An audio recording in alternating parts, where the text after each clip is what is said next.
Hello guys, welcome to our video tutorials. Today, our topic is all about introduction and basic concepts of thermodynamics and heat transfer.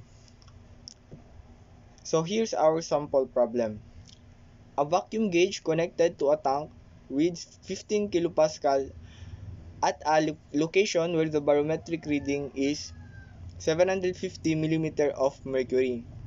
Determine the absolute pressure in the tank.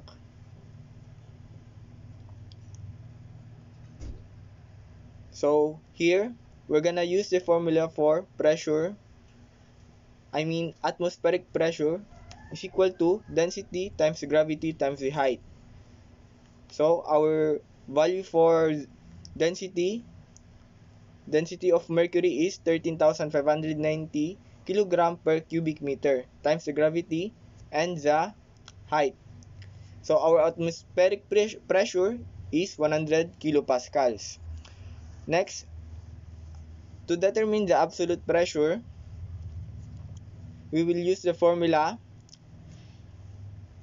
atmospheric pressure minus the vacuum pressure.